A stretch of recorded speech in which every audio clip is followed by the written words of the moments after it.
in person or participate via remote option through Zoom or view on BCAT. Before we get to the mayor's report, I want to note that Councilmember Chamberlain is attending tonight's meeting, however, remotely. With that, we'll turn to the mayor for the mayor's report. Welcome, Mayor Wheeler.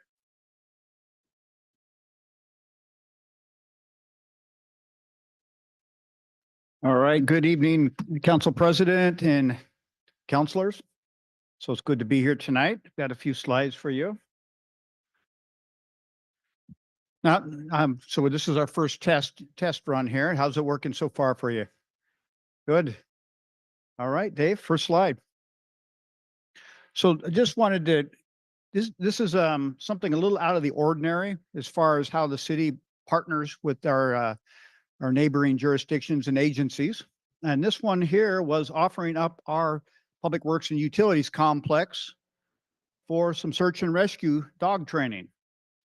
And so as you can see from the slide and some of the bullets, 9 dogs were on site performing some site performance, scent tracking, human remains detection. And these dogs are trained to detect the scent of blood and human tissue. And the training that they receive also allows them to work in areas where they have to discover something either underground or under the water. So, because there's a variety of environments that they are asked to perform in, our offering up this space just gives them an opportunity to work in a real world type of scenario. Just get them prepared for that work that might come our way. All right, next slide. Gorst area planning and environmental linkages. So I think many of you have received some notifications, but maybe even attended some community meetings lately. And this is part of some funding that was awarded out to the Gorst Coalition, and and actually to perform the preliminary background work to get some good options and ideas out there for the best way to solve the Gorst issue. So right now, it's just getting public feedback and kind of hearing mainly from the public about what they want to see addressed. I'll put my 2 cents in. Traffic is a big issue. And so I'm, not that I'm going to steer any of these conversations, but we are putting a lot of work into ensuring that we get the traffic moving smoothly. Next slide. Haddon Park renovation. All right, so just take a look at that. That is, it's turning out to be a beautiful park, neighborhood park. Long time coming. I think all of you have been around, but this is something we took on when we identified it as a priority in 2018. Successful at the state legislature level. And then it's just working through disruptions from COVID, from the pandemic, supply chain issues, and a whole host of other things that might come up in a project as historical artifacts have to be examined sometimes for relevance. All of that, though, is behind us. We have a beautiful park. We have a playground structure that's currently being fabricated. There'll be a community build. I've done a few of those. Hope to see you out there. They're a lot of fun. And then that'll put the ribbon on top of this spring, or actually the ribbon cutting plan for the summer of this year. All right, thank you, Dave. Kitsap Lake Park is moving along also. And what's kind of nice, and a lot of folks that are watching and maybe for the first time don't realize, but the lake also is clean that this park abuts. So we've got a wonderful project underway at close proximity to a beautiful regional asset, Kitsap Lake. And as you can see, there's outdoor shower, reservable shelter, open grass play area, fishing pier. There's more work to come on this one, but phase 1 is just about done. We'll be trying to secure funding for new playground and for the installation down the road. And we'll be working with you on that and working with our reps at the state level.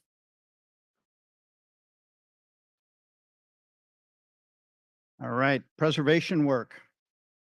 And so this just gives you a little bit of some timeline, some work that's going to be happening. You can read it on the bullets, new underground utilities, signal at Benita, curb ramps, new pavement. And if you've been on that street, you recognize new pavement alone is going to be a huge upgrade for that street.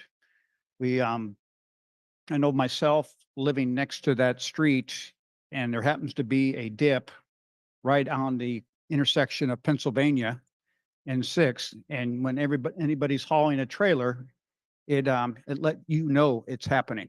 So, and not that this project is for me or Counselor Goodnow, who lives down the street on 6th Street, but it's a much needed improvement on a major commute corridor, work for our workforce coming through, and also for us as residents of the neighborhood. So a huge benefit. We're happy we're here right now. We're beginning soon, the week of March 17th. All right. And that concludes my report tonight, Council. Thank you. Thank you, Mayor. Next, I'll turn to our acting city clerk, Ms. Lindsay Victor, for the consent agenda. Thank you, President Younger. For approval on the consent agenda are the following items.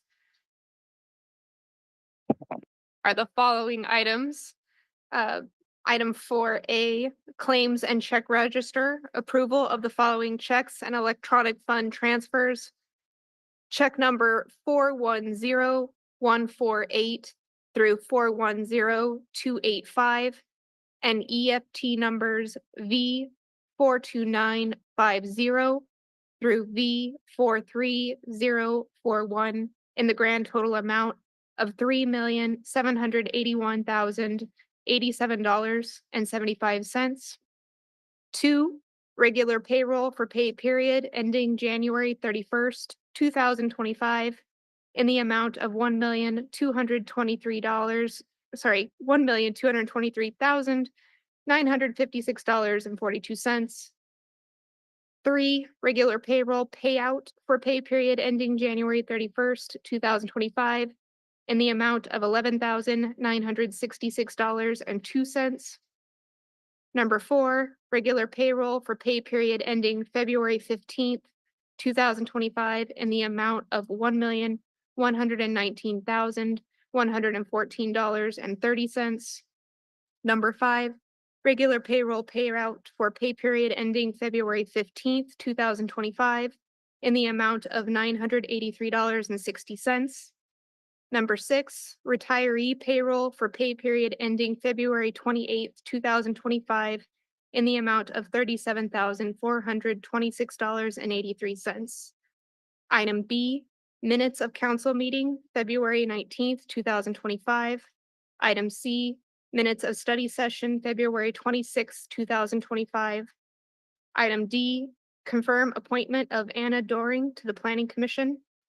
Item E, confirm appointment of Daniel Cole to the Bremerton Kitsap Access Television Citizens Advisory Committee. Item F, confirm reappointment of Kirsty Hertel to the Citizens Commission on Council Salaries. Item G, confirm appointment of Quinn Dennehy to the Citizens Commission on Council Salaries. Item H, confirm appointment of John Brennan to the Citizens Commission on Council Salaries. Item I, the interlocal purchasing system known as TIPS agreement with Region 8 Education Center. Item J, approval of the legislative office manager job description. Item K, the 2025-2026 council goals and priorities. Item L, resolution number 3394 to repeal resolution number 3366 and adopt updated council rules and procedures. Item M, remanding 2025 revised funding recommendations to the Lodging Tax Advisory Committee. This concludes the reading of the consent agenda. Thank you, Ms. Victor. And it's for those that are following along, the original item J, ordinance number 5509 to amend BMC chapter 1.06 entitled Disclosure of Public Records was moved by the council at 5 p.m. to go under general business, in case you're following along. So thank you for that. Any member of the public wish to speak on any of the consent agenda items? We only ask that you state your name for the record and please limit your comments to 3 minutes or less. Having said that, does any member of the public wish to comment on any of the consent agenda items tonight? Seeing none? So yes, sir, you go right up to the podium, please.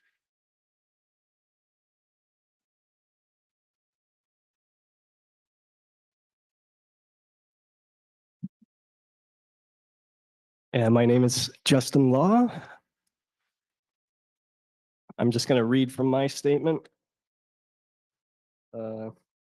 So, like 10 days ago, I was alarmed by what I read in the Kitsap Sun about white supremacists placing hate propaganda around our neighborhoods of Bremerton. Mr. Law, Yes. is this on the consent agenda item? We have public recognition coming up in a few minutes. Oh, yep, sorry. Hey, no worries, Mr. Law.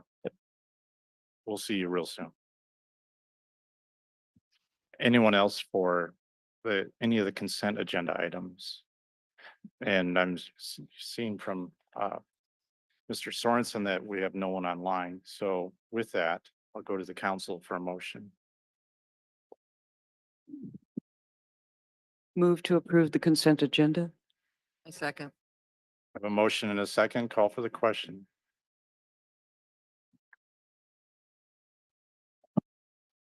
Councilmember Chamberlain, Yes.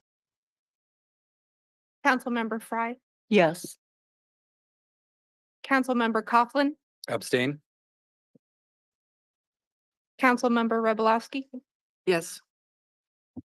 Councilmember Goodnow, Abstain. Councilmember Mochler, Yes. and Council President Younger. Yes.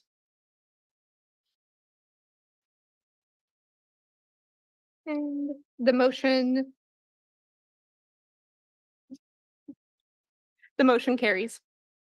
Thank you. And just for anyone again following along, we had 2 council members abstain. They are both associated with 2 of the potential recipients on the lodging tax, so they went and abstained their vote as a proper procedure. So thank you with that. Next, Mr. Law, we're going to come up to public recognition. As indicated on the agenda, public recognition provides an opportunity for attendees to address the council on any issue not already on tonight's agenda. This is not interactive and the council is here to listen to your questions and concerns. There'll be no public comments as accepted via Zoom tonight because no one made prior arrangements with the city clerk by calling 360-473-5323 at least 24 hours prior to the meeting. Again, we ask that you state your name for the record. Please limit your comments to 3 minutes or less. A timer system will be used so that everyone's treated fairly. You may have noticed that we're trying something different tonight. We're actually moved the podium from the center of the room over to the side. So the camera will be focused on the speaker. For those that want to attend council meetings and wave signs, I talked to the representatives at BCAT and they will definitely be panning the audience during the council meeting. So your signs will be picked up. But out of respect for the speaker, we're asking that the speaker go up to the podium. Camera will be focused on you so you can have your 3 minutes. Hopefully everybody will feel that this is a fair process. With that, I now open up to public recognition.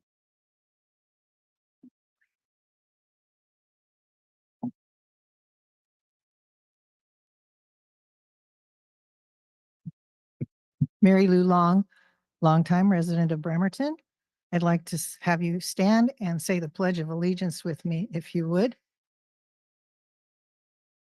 I pledge allegiance to the flag of the United States of America and to the republic for which it stands, one nation, under God, indivisible, with liberty and justice for all. Thank you, fellow citizens of America. I'm here today to ask a couple of questions that have been on my mind. Last week, or last city council meeting, the issue of diversity and equity and inclusion came up. And then the city made a declaration that they were going to change the title to Diversity and Community Engagement Manager. And that is going to cost the city approximately $118,000 a year's salary from what I read, if that's correct. It's on the paper here. Then the requirements still include diversity, equity, and inclusion, and will be following those particular provisions. I personally have no qualms or no concerns or bad feelings about the word diversity or equity, which is fairness and inclusion. I have a problem with the way wokeism has been applying that particular policy, and it has caused a lot of businesses and government agencies to find it has caused much trouble and expense to the citizens or their company. And I just cannot see that changing the title and keeping the same provisions in place and possibly jeopardizing federal money coming to the city for needed projects, to me, doesn't make sense to put out that money for a position. The city's been running quite well. We have a very diverse community. We have very diverse council members. We have very diverse employees, and the hiring process has been quite good. There have been a lot of reports and a lot of things said about how the diversity and equity and woke people attempt to discriminate against white conservative people. And that is a problem that I have with that whole issue. That's all I'd like to say tonight. Okay, thank you. And my name is Justin Law, and we'll try this again. So about 10 days ago, I was alarmed by what I read in the Kitsap Sun about white supremacists placing hate propaganda around our neighborhoods of Bremerton. Their propaganda read verbatim, "Race mixing is white genocide. Stop killing white people." I believe this was to intentionally intimidate, discriminate, and to incite hate and violence within our community. And I'm not sure what actions have been taken, but I strongly urge the city council to swiftly take action to investigate this as a potential hate crime. Send a decisive message to the public to rebuke this cowardly act, reaffirm citizens that the city council will fight racism to its bitter end, commit to continually educate the public about racism, prejudice, and combating white supremacy. All of us must assemble and unite against all forms of hate to defend public rights, create a more fair and just community, and safeguard our citizens from further subjection of violent injustices. Thank you for the opportunity to express my outrage, and I will yield my time. Okay, thank you. Before we get to our next speaker, I want to mention that, not unusual for me, but I messed up. During the consent agenda, I failed to recognize we had 5 people that were passed to be appointed on various committees and commissions. Daniel Cole, Anna Doring, Kirsty Hardle, Quinn Dennehy, and John Brennan. I believe Mr. Cole's here, and I'd like to wow, that was my smartphone talking. So when he has a chance, I'd like, if we could, Mr. Cole would come up during public recognition and we'd recognize you. Hello, my name is Daniel Cole. Thank you for the opportunity and the appointment to the position. I'm excited to be working more in the community and learn more about it. So, thank you. Thank you, Cole. Thank you for volunteering. Anyone else on our commissions that were appointed tonight? I don't see anybody. Okay, so thank you. Go ahead, sir. Good evening. My name is John Hanson. I'm from Bremerton, and I'm here tonight as the president of the Bremerton Historic Ship Association. Good evening, Mayor. Good evening, Council, and I will not speak to items on the agenda, Council President. However, I will mention just tourism briefly, and that is that we've had a really good year in 2024 on the USS Turner Joy. I think that we're still in that post-COVID era of trying to get things back to normalcy to a degree, even after all these years. but we are seeing consistent numbers, 23 to 24, 25 shaping up nice. We had a good February. And oddly enough, 2024, we had a record October of 1,981 people all outside this area. So we're having a good year on the tourism side. We still partner with our friends in Seattle on the Puget Sound Attraction Council for the last 14 years. It's been very productive to get our marketing reach all the way out to places like Las Vegas this year for Go West or Chicago for IPW to see Bremerton and those organizations represented there. Some years I actually travel with them for these things.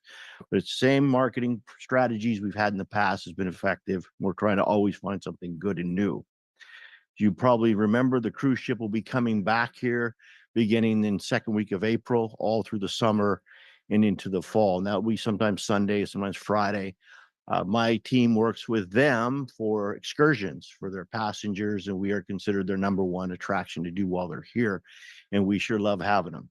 It gave me an excuse to buy a golf cart. What the heck? Well, we actually use it quite a bit.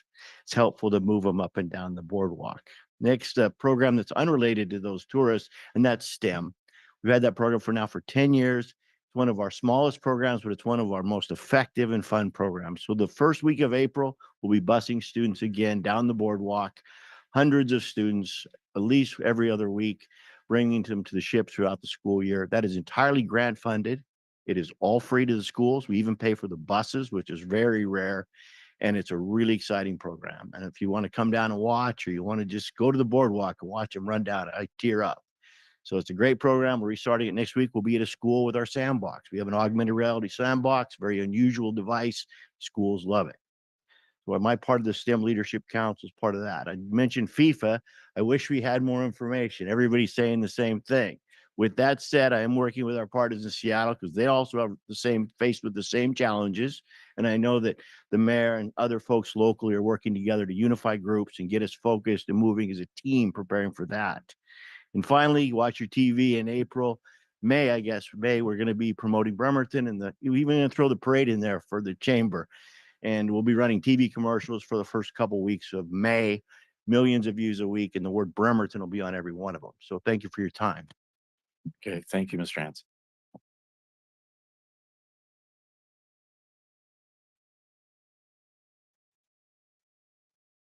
Hello, my name is Robin Weldon, and I am a resident of Bremerton.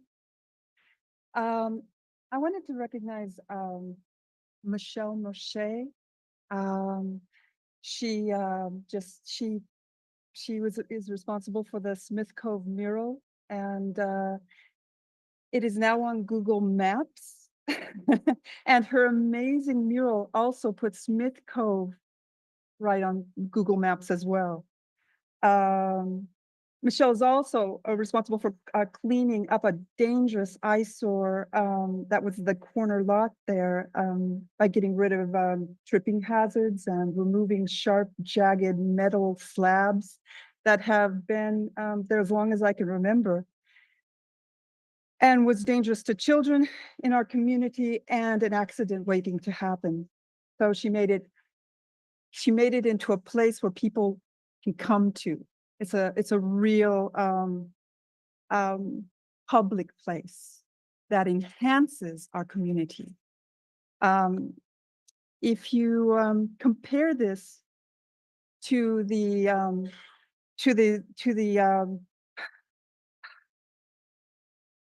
61-foot Evergreen Point 123 market rate and luxury housing unit building that would be going on those two parcels, it is night and day. That negatively impacts our community. It takes away views, it takes away light. And if the Shoreline Management Act was not eliminated by the DCD, then it would not be allowed, because there's a 35-foot height limit there for recreational shoreline. That was eliminated through a Shoreline Master Program rig. isolating one developer's parcels from the Shoreline Management Act, which also silenced the concerns of the neighborhood behind it. If you want more information on this, because I can't possibly read all of this, please go to Friends of Smith Cove in Evergreen Park YouTube page, and you will see the entire evidence trail of rigging by the city of Bremerton leaders of the Shoreline Management Act, of their shoreline management program. And the Okay, consequences. I'm sorry, Ms. Weldon. I just gotta be fair with everyone. That was 3 minutes. Thank you.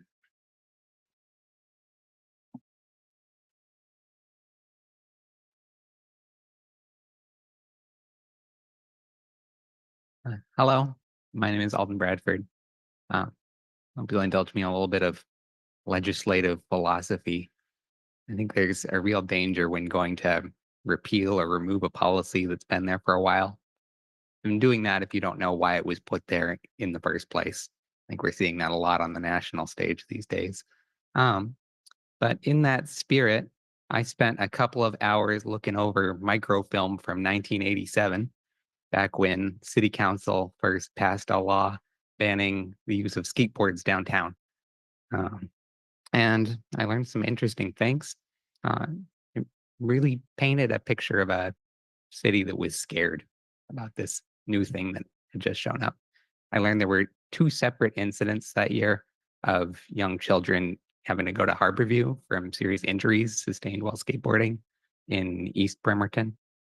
And I learned that the law that was passed was really a compromise between 2 factions, one that didn't want to ban skateboarding and one that wanted to ban skateboarding throughout the entire city.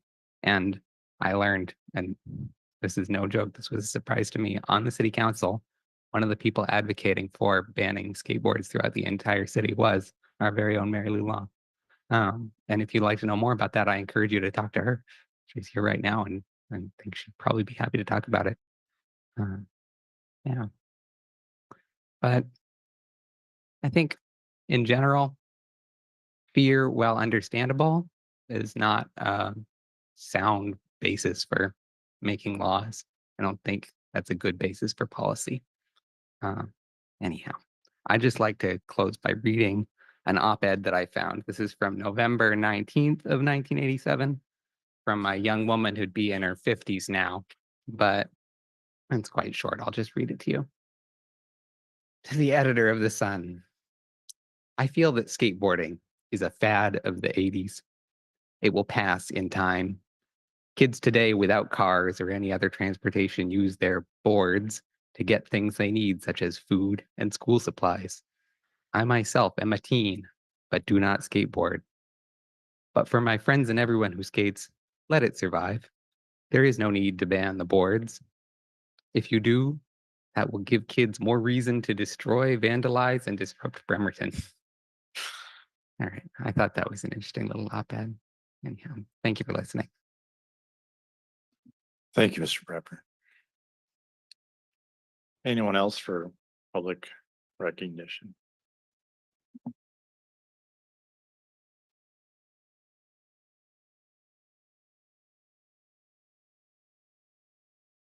Hi, Naomi Levine, Bremerton City resident. I have 2 things that I regularly come in here to remind folks about. One is bathrooms, which I spent some time on last time. And I still want to remind you that we still don't have enough bathrooms downtown. Although I am excited that there's going to be a bathroom in Lulu Haddon Park, and I think it's going to be a good one. But also, I was walking down 11th and Warren at the intersection of 11th and Warren, which has a similar problem to 6th and Warren, which is another thing that I usually come in here to talk about and remind people that the corners of 6th and Warren on all 4 sides are not great to stand on. I almost got run over by a bus and a semi truck this morning on my way to work, waiting on the corners of 6th and Warren, trying to cross the road to get across Kitty Corner to the other side to walk across town. just because it's really hard to make those turns and there's not a lot of great indicators for those large vehicles to know where to aim when they're turning. And I think it makes that corner really tight for them, just not knowing where to direct themselves. And so if we could install some way to do that, I think that would also benefit 11th and Warren.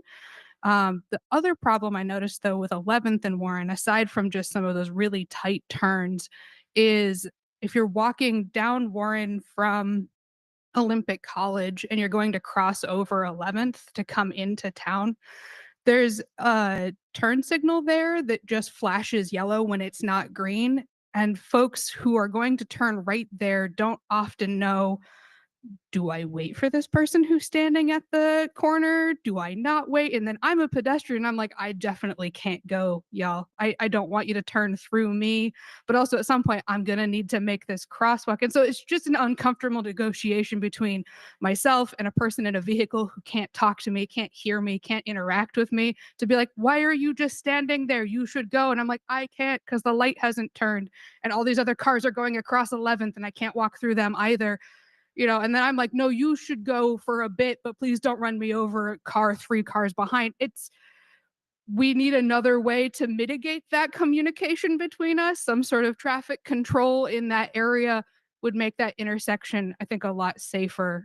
So both 6th and Warren, which I'm happy to see that we're going to get some new pavement because I also hear the trailers. Oh boy.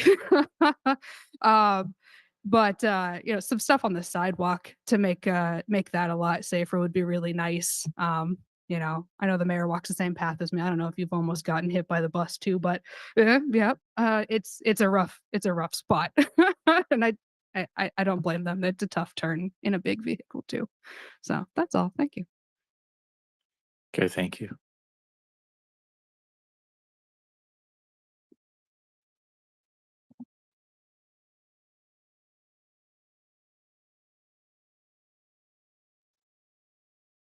Hi, thank you for letting me speak tonight. My name is Kathy Lustig, and I live in Anatai. I have a few comments to make. Gig Harbor decided to do the right thing and take Purdy out of the UGA. That's what Anatai should be done with, take it out of the UGA. Now Rush Development decided to sue Gig Harbor for Purdy sewer extension to compel the city to allow Rush to connect its 90-unit multifamily development project to sewer.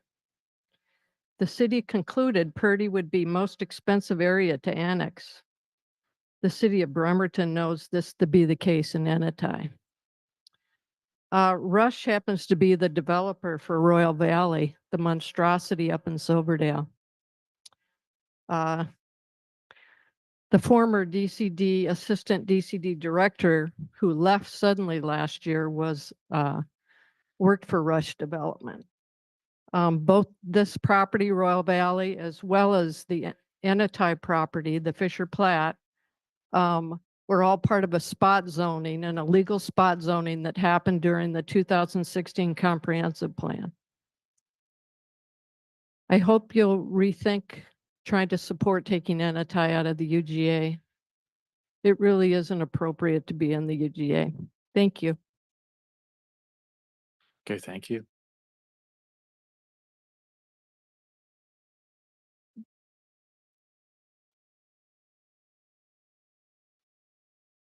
Hi, I'm Jose Camacho, here for myself and Friends of Smith Cove.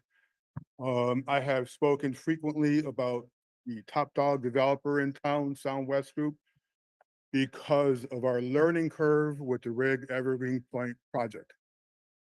I've gone on, and it really, there was a chance the city could have done the right thing. It can be done. They didn't. They've instead doubled down. So I have two. I'm a paralegal. I do research.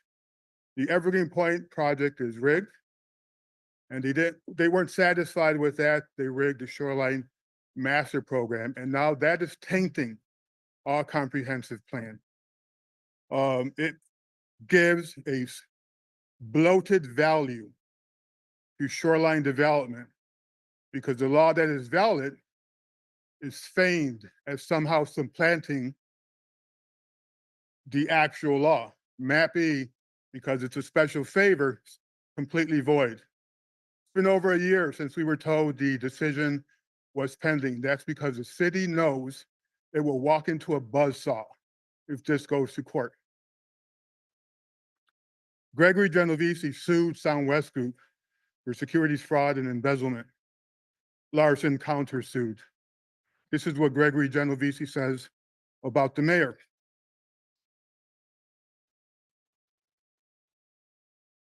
We actually are in the process now of working with local government, with the mayor of Bremerton. That's January 2019. December 2019. Again, Gregory Genovese. This is something we did in public-private partnership, as I said, with the mayor of the town, with the city council of Bremerton. He goes on also with PETA. So I'm going to do an oral request for public records. I want to inspect all presentations from Soundwest Group or its proxies to the mayor specifically, to the city council, or any member of the city council individually or as a body, regardless of quorum. Presentations will include graphics, narratives, plans, schedules. And Genovese says it was in coordination with the city. They had a written plan and they worked with the city.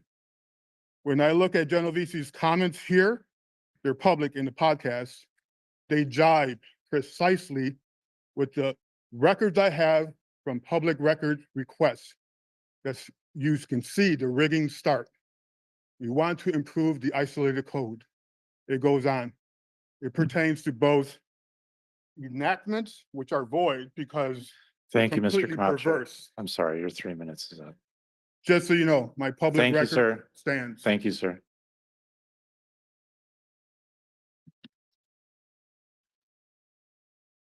Anyone else for public recognition? Go ahead, Miss Watkins.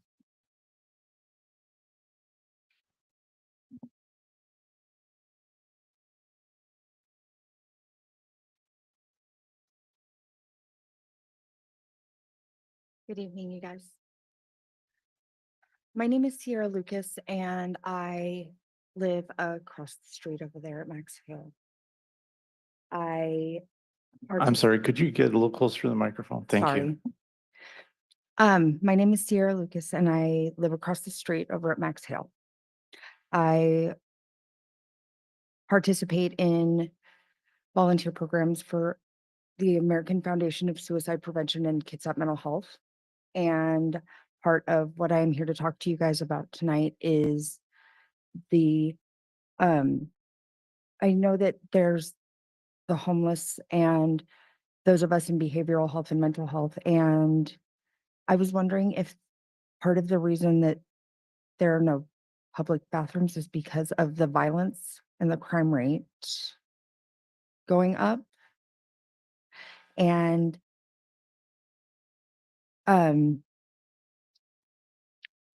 I just wanted to know if there was anything we could do to help alleviate the situation.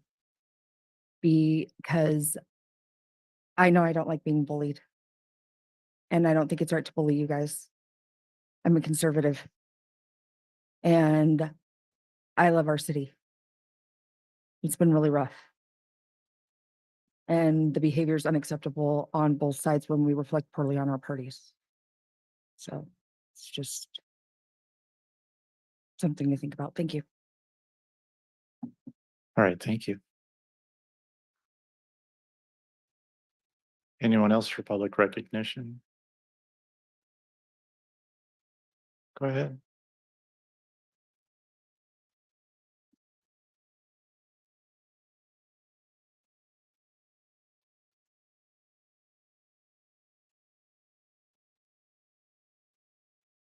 Hi, everyone. My name is Carolyn Stein. I'm the Executive Director for the Washington State Science and Engineering Fair. And while we all are here because we all care about our community in a variety of different ways, I bet we can all agree on one thing. We support our students and we support our citizens. And that's what I'm here for today, is to bring that kind of good news to what we're doing.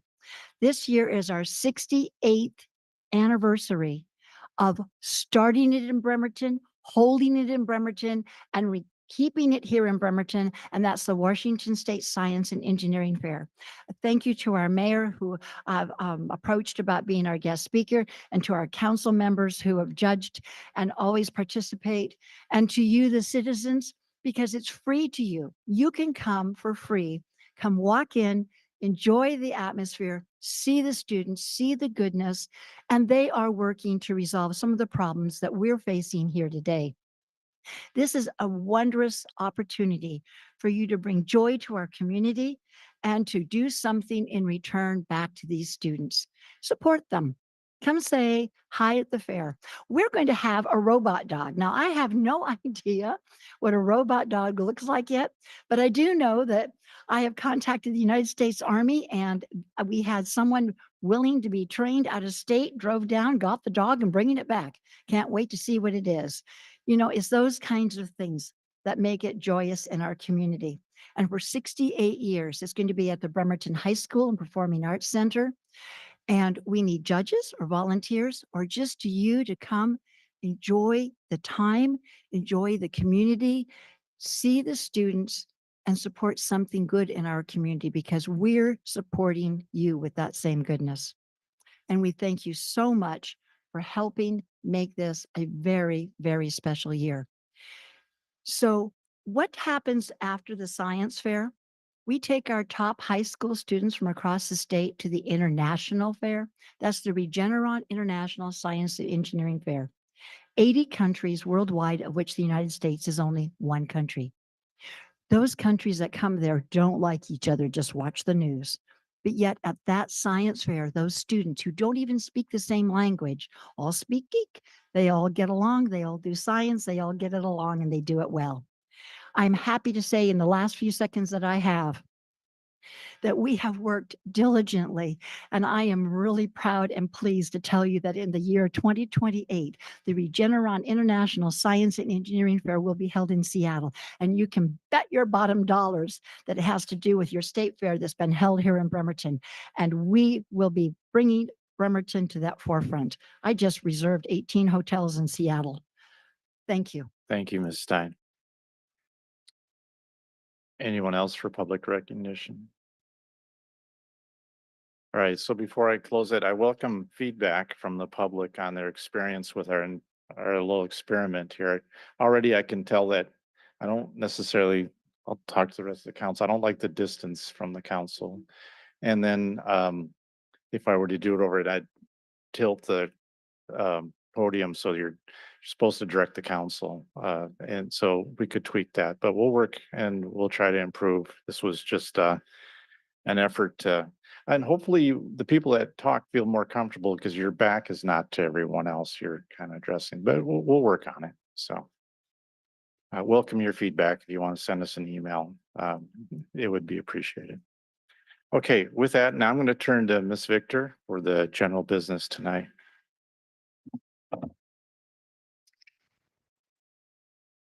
The first item of general business is going to be item A, which is ordinance number 5509 to amend Bremerton Municipal Code, Chapter 1.06, entitled Public Records, and that'll be presented by Kylie Fennell.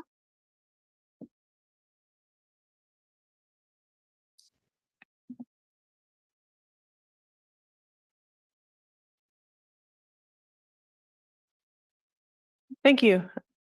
And if it's okay, I'd like to present from here. I wasn't planning on a presentation for this item, and so I have my notes on my screen.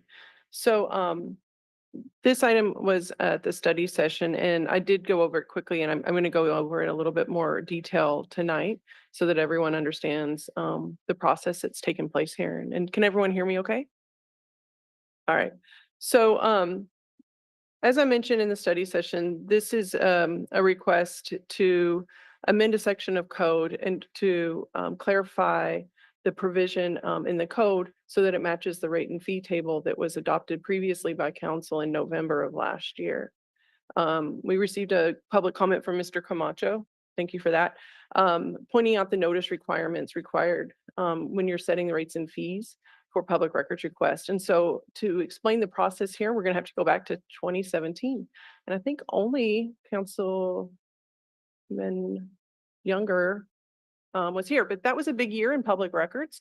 The legislature passed some new state law, and municipalities generally saw this as relief. This was at the time when there were a lot of bot requests happening, and the legislature was responding to a request from municipalities to try to balance that. And what the legislature did is they gave the municipalities several options for establishing fees. One of those options was actual cost. And to do that, the agency determines how much it actually costs them to produce the records. Another option was to have a finding by the city that they were unable to determine the actual cost, and instead they adopt a statutory fee schedule. And then finally, there was a flat fee option. And so following that state law, a lot of cities, including Bremerton, chose an option that worked for them. And Bremerton did option 2, the option that said that we can't really calculate how much each actual request costs. So we're going to adopt the statutory fee schedule. And that was in resolution 3292. And that was done after public hearings. And then the council at that point set the fees for Bremerton's records in accordance with what they were in the state statute. Now, further down in the state statute, it's actually in subsection 4. It also notes that an agency may waive any charge assessed for a request pursuant to agency rules and regulations. So at the time that Bremerton was adopting its fees and assessing how much they were going to charge, they decided to go with the statutory amount, which is what you see in our fees table right now, and has been that way for several years. Bremerton also adopted a waiver in our rules for the first 50 pages. This provision of that state law is in a separate section from assessing the fees. And so the first 50 pages were assessed at 15 cents a page, or however much it is in that the fee table. But we had, pursuant to our rules, a waiver for the first 50 pages. And then in November, the council decided to change the fees related to the first 50 pages and comply with state law and how it allows us to do that. So that first 50 pages was something that was done as a part of the rules and regulations under the statute. And then it was amended. And so those, like I said, those fees were adopted in November. Later, unrelated to trying to set fees or costs, we noticed that there was a reference to that in our code, and Angela brought it forward to me to have it corrected so that the code on our public records matches up with the rate and fee table that was adopted by the council in 2024. And at the same time that we were updating that section, we changed a few other typos. And so that's the history. So the procedure that I think Mr. Camacho referenced in his email and the references to the state law when the legislature passed that back in 2017, the council did have those notices and those public hearings and adopted a resolution and then set those fees for the records at the rate that's in the statute and also the waiver provision. So that's where we're at on that. Okay, thank you. Does any member of the public wish to comment on this side?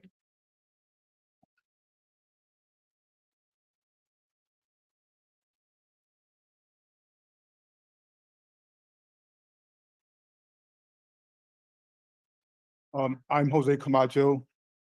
In the previous life, I was a busy paralegal instead of a paralegal embroiled with fixes in Bremerton. And I used the Public Records Act, various versions of it, various jurisdictions. There's not enough time. I hear what city attorney is saying.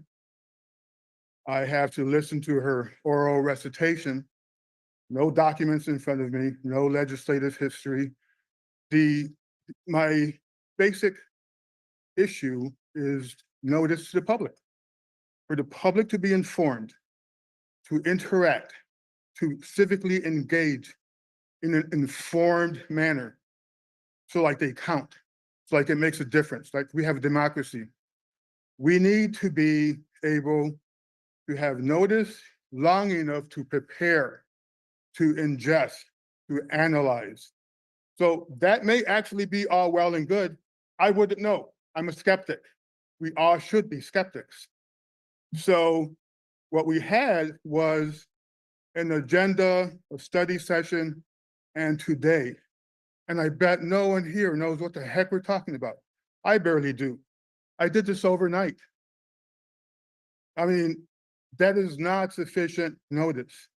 It is not a problem to actually act like a democratic body and give the public a week. Redo it. It won't kill anyone. Show that you care about real engagement with the public, not empty ceremony, like actual engagement, sufficient notice, sufficient documentation, legislative history. Won't kill anyone. If this is true, it can be put on paper. Do it over. It's fair and it's democratic. It's transparent, which is really what the whole point of the Public Records Act is. Transparency and accountability. Let's not wing it. I've had enough of the winging and improvising for this private person or that, agenda. Let's be transparent. And I say this as a victim of the Evergreen Point fix.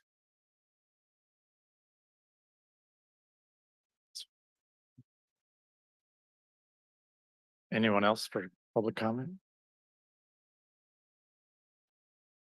If it's on this agenda bill item, you certainly can.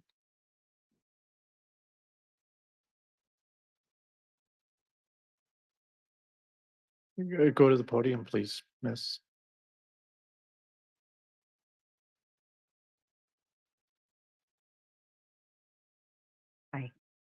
In terms of disclosure of public records, are we making sure that people are being kept safe in terms of accountability and transparency?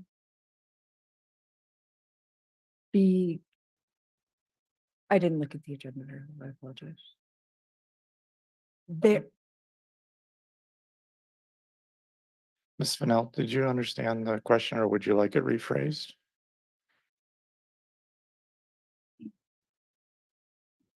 I didn't understand the question. I'm sorry. no,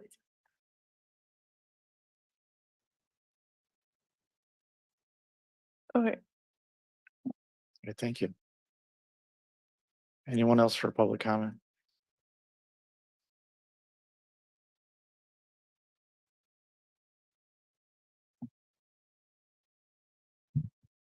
Having served as Mary Lou Long, having served as a council member way back when in 85, I remember when the council used to have issues come before it for approval. They would have a first reading and a second reading, and there would be articles in the newspapers about what was going on with the city. We don't have that anymore. That's where I think some people are finding that they're not getting informed properly. The gentleman behind me that talked about the flyers that were being put out about white supremacists, hating mixed people. My grandson just told me about that in the car. I didn't see it in the paper, but he said he just heard about it in the paper. So we need a newspaper that really helps to disseminate information to the public. We do not have that. We have a very controlled, slanted paper that I hate to read every morning, but I have to find out what's going on as much as there is in it.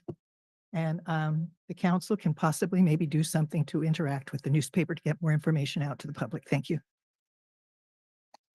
Thank you, Ms. Long. Dave, do we have anybody online? Anyone else in the public wish to comment on this item? If not, I'll turn to the council for a motion. So again, it's the original item is item 4J in your packet.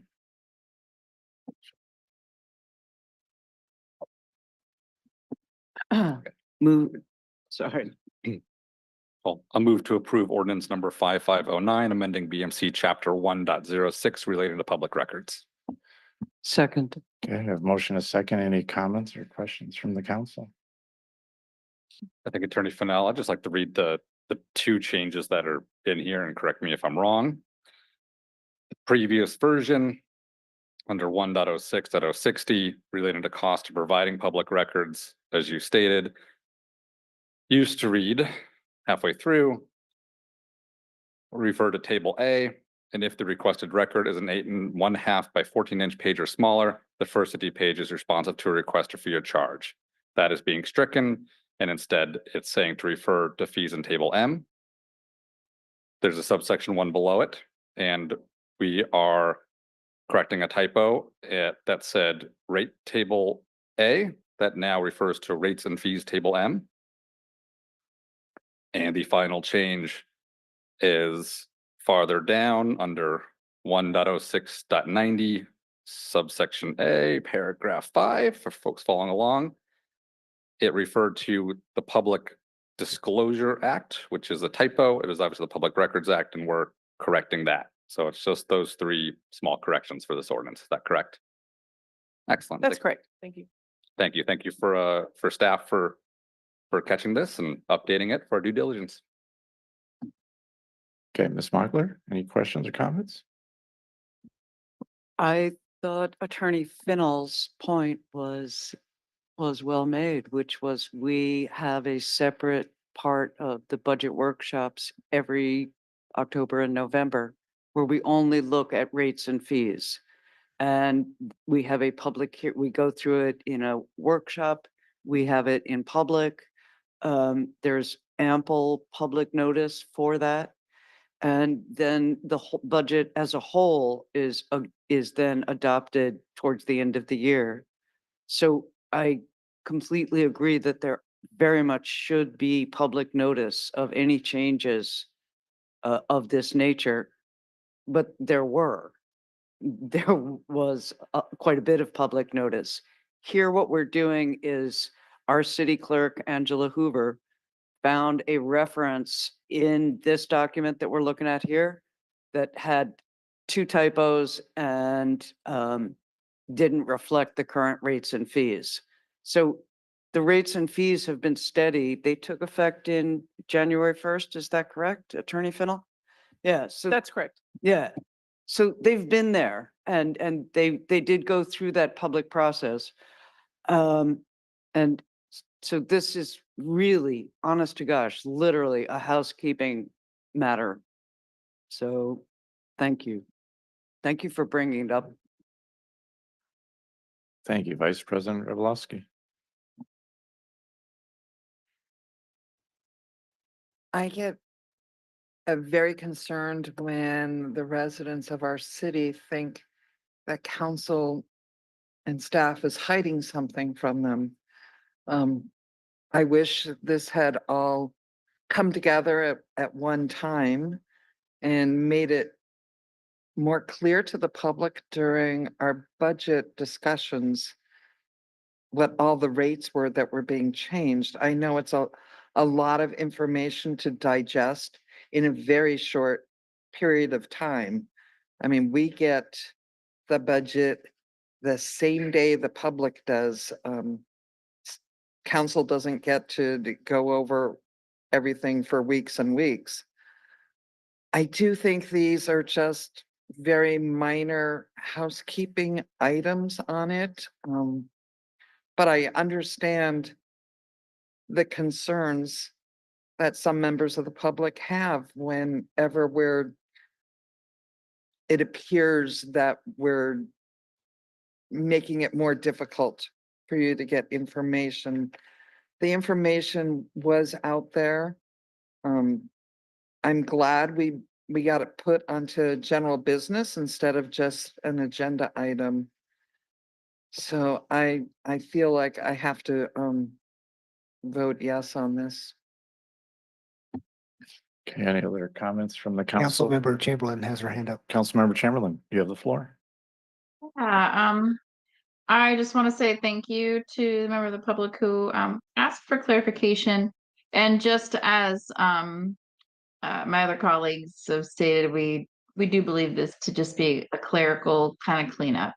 But to the point that was made, I would love, I mean, here's where I'm coming from. It's completely valid to ask for documentation to prove that the proper notice was given. And that's just to me, that feels like just standard due diligence.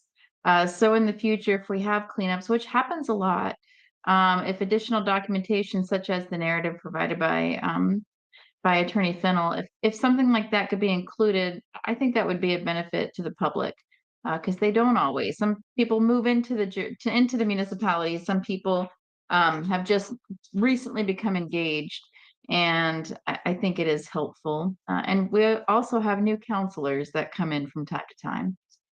So that's just my point. Thank you.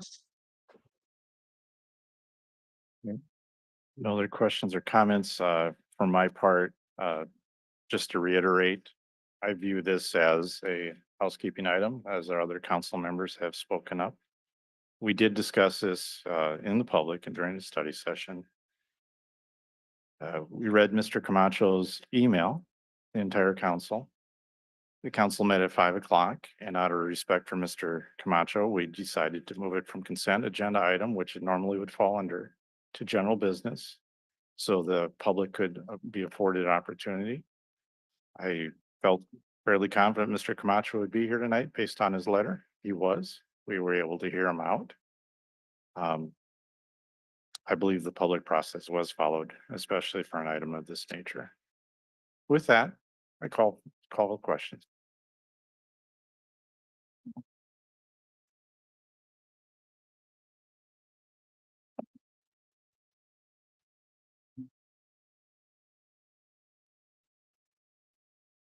Councilmember Frye, Yes. Councilmember Coughlin, Yes. Councilmember Robolowski, Yes. Councilmember Goodnow, Yes. Councilmember Mochler, Yes. Councilmember Chamberlain, Yes. and Council President Younger. Yes. The motion carries unanimously.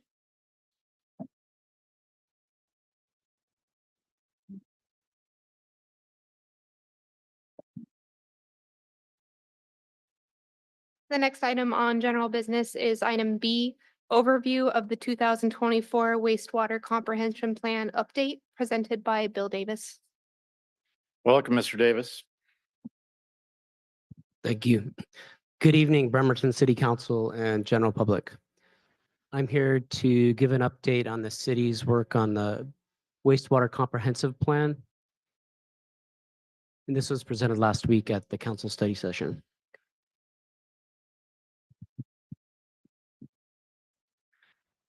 So the city is required to update their wastewater comprehensive plan regularly. We update ours every 10 years. The last time it was updated was in 2014. This is a state requirement, WAC 173-240-050. It includes a 20-year forecast until 2044 of improvements and programs to accommodate growth and replacement. And the consultant that we selected to support this effort of updating the plan was Kennedy Jenks. They're a national firm. They have an office in Tacoma. They have a really good background in design engineering, process engineering, and one of the reasons why we chose them was the project manager had worked at a treatment plant for 17 years and then had come aboard to Kennedy Jenks and brought a lot of those skills and operational understanding to developing wastewater plans. So the scope, in addition to updating the comprehensive plan, was to put together some studies for the Puget Sound Industrial Center to provide sewer out there, and then an evaluation of the Crosstown Pipeline, which is the most significant pipeline that goes through our city. The plan has to be reviewed and approved by the Department of Ecology, who regulates the wastewater permits in the state of Washington, is delegated by the EPA. And the city council adopts the plan by ordinance once it's approved by ecology. So the plan will be coming to council sometime later this year. Next. So here's an overview of the plan and some of the key sections. Section 2 discusses regulatory and compliance requirements.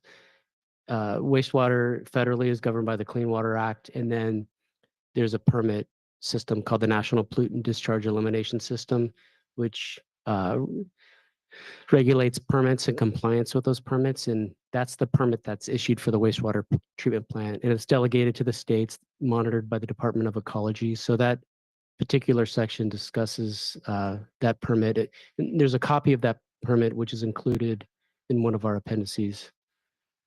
And then chapter 3 describes the existing service area and describes our system in detail, the different pipelines, force mains in the city, the pump stations, and just our collection system and our treatment plant.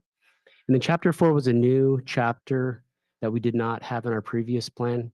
It was a business risk analysis, vulnerability assessment that Kennedy Jenks did. It included over a half dozen workshops that they had with engineering and operations staff to talk about the various aspects of our wastewater system and if certain components of the system failed, what the consequences of that failure would be. You know, certain components being more significant than others, such as if they were near waterways or were part of the treatment plant. And that information developed from that analysis fed into the capital improvement plan that was developed, which I'll be talking about in section 8. Sections 5 through 7 got into the infrastructure itself. Section 5 looked at the flows and loads, current and then future based on growth over a 20-year period. And then those population projections, the flows and loads that were developed from those population projections were used in modeling, collection system modeling in section 6. And that collection system modeling allowed us to determine areas of capacity restrictions out in our system. And then chapter 7 looked at the hydraulics and then the unit processes of the treatment plant. And then chapter 8 was the capital improvement plan and the fiscal impact of trying to implement that plan over a 20-year period. And I'll be talking more about that in another slide. Chapter 9 was operations and maintenance and how our public works department is staffed to operate and maintain our system now and then staffing needs in the future. And then the various appendices included basin plans from 2014, includes planning for the UGAs. Nothing changed in those plans there was a lot of really good information from the 2014 plan, and we put them right in an appendix because it talked about basin by basin projects. And then interagency agreements with Kitsap County Sewer District number 1 and the Navy, because they both contribute to our system. The modeling results are there, as well as the 2 memorandums, the Crosstown Pipeline and the PSIC memorandum. Next. So the schedule, we started work back in September of 2023, and we immediately had those risk analysis workshops early on with our staff.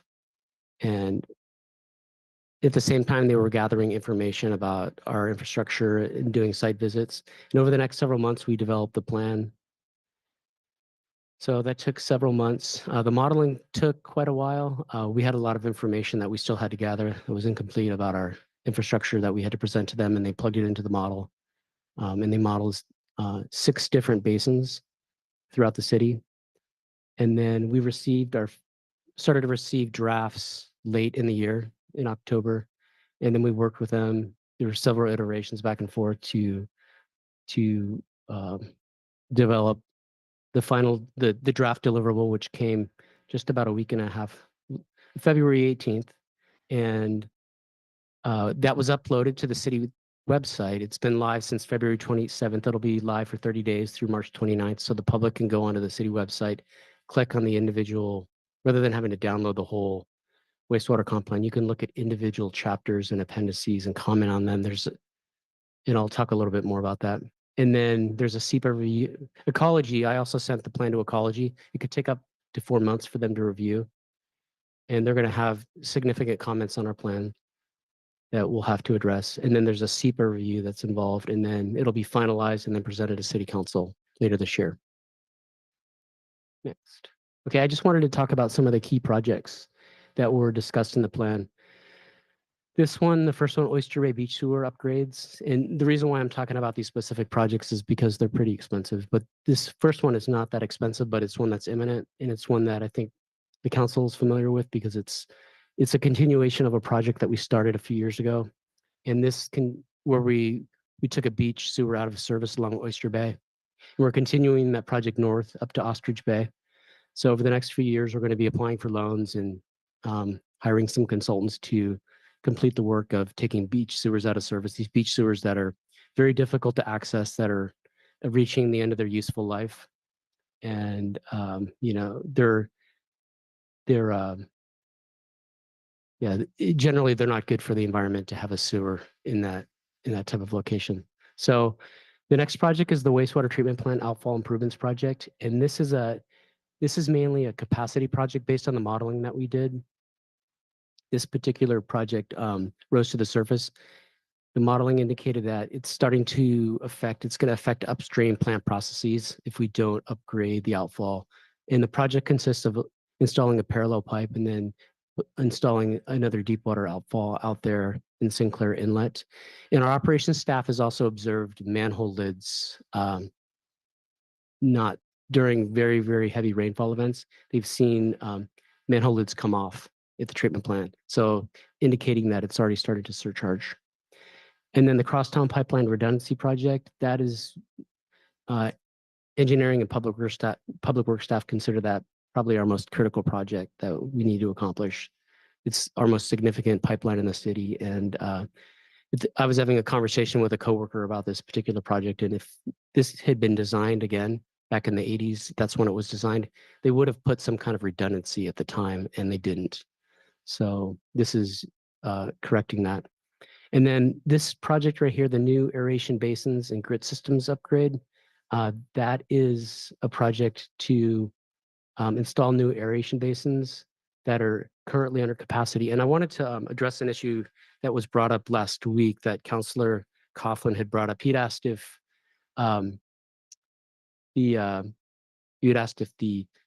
the cost projection that we had done for the future, all that money that we're going to be spending over the next 20 years, if any of them had to do with nutrient removal.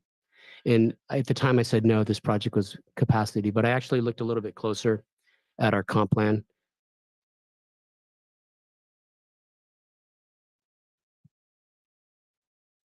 And the description in our project list does talk about the new aeration basins consist of installation of 2 new stage 4 biological nutrient reactors, aeration basins. It is anticipated this project will be required to meet compliance requirements due to the nutrient general permit. And then in the capacity analysis chapter, it talks specifically about capacity. So it's really doing both, but that's not all the money that we have to spend. There's going to be a lot more money than just that right there. There's clarifiers that have to get installed. And then the last project is the P6 sewer, which I'll be talking more about in another slide. Thank you. Okay. So the CIP and fiscal impact chapter, I wanted to talk about this just because it has to do with rates and our long-term forecast and how much money we're going to be spending. The first half of the chapter is about the projects and programs that we're going to be doing that came out of the modeling effort that we did and based on interviews and the workshops to determine our most vulnerable assets and what should get replaced and upgraded over time. And then the second half of the chapter is the forecast, the financial forecast. So we typically, our capital improvement plan with real specific dollars that are drilled down is 6 years, but this one is a 20-year, and the projects aren't as well defined. So we're trying to, it's hard to estimate out 20 years, but this is our attempt in this document to do that. So it has the costs, the descriptions of all the projects, and the budget years when we're going to actually try to implement these projects. And the second half of the chapter is the financial plan. And the costs, you'll see, if you looked at the plan, you'd see that there's about $270 million that we have over the next 20 years estimated for these projects. But then when you escalate them at 4% annually, it ends up being about $430 million over the next 20 years. And the funding occurs through customer rates, facility charges, low-cost loans, grants, private funding, and also bonds too. And then there's a table there with the rate increase. we showed the table having a 3.5 increase through 3.5% through 2029, and then 8.4% from 2030 to 2034. The question was asked, could we have done, split the difference and done, say, 6% or 6.5%? And yes, we could do it that way. So this was just one way we came up with as far as splitting out the rates. There's other ways to split out the rates over this 10-year period. I did want to mention one other thing. Councilor Chamberlain asked a question about when I mentioned an affordability index, and because I had brought up the EPA has an affordability benchmark that looks at a community's median income, and if the wastewater fee is less than 2.5% of a community's median income, then it's considered acceptable. And I used an example of $100,000 just so I could do the math quickly. But the city of the number that they used was 73,000. I think it was $74,399 was the number that they used in the report for the median income of a Bremerton household. And I looked it up on the census.gov. It was the exact same number. So Bremerton is actually, their rates are very affordable. And in 2034, our rate is at 1.43%, and that affordability index is 2.5%. So it's considered affordable. So, and another conclusion that our financial consultants, they said that our wastewater utility is stable and has the capacity for taking on new debt necessary for capital projects or expansion, and will likely result in favorable terms when entering the bond market. The wastewater fund generates sufficient revenue to meet all of the O&M and capital costs. So our wastewater fund is in a healthy condition. So next. Okay, I wanted to talk about the P6 sewer feasibility study. This is one of the 2 additional scope items that we asked Kennedy Jenks to do for us. So P6 is an area in the south part of Kitsap County that's, there's a potential that 10,000 new employees they've projected up to 10,000 new employees in that area over the next 20 years. And currently the only alternative for sewer at that location is a lagoon system at the Port of Bremerton, and that would not be able to serve the growing employee population down in the south part of Kitsap County there. So they looked at 3 different alternatives for us. Alternative 1 and alternative 2 were a combination of taking some flow to Mason County. Mason County has a treatment plant in the north part of Mason County, and there's been some discussions going on with political at Mason County to see if they could take some of the flow from PSIC. So nothing has been formally agreed on yet, but some of the flow could go there, and then the rest of it, when we've reached a certain capacity, we would pump it north up to a treatment plant that would be constructed somewhere around the Port of Bremerton. And then alternative 2 assume that we wouldn't be able to take any of the flow to Mason County, and all of it would go up to some treatment plant near the Port of Bremerton. And the third option was that we would use pump stations and force mains to get all the flow into Bremerton and avoid having a new treatment plant. That was actually the least expensive option, and the one that was preferred by our operations staff, is they would rather not have another treatment plant to operate. So there's a tech memo included in Appendix 8, which discusses that, the scope, the alternative analysis, and all the costs. The other memo is the crosstown pipeline redundancy memo. The crosstown pipeline is a over 4-mile long pipeline. It's about 4 miles long, going from the Port Washington Narrows at the end of Park Avenue all the way to our treatment plant, through West Bremerton, by the shipyard, by our waterfront.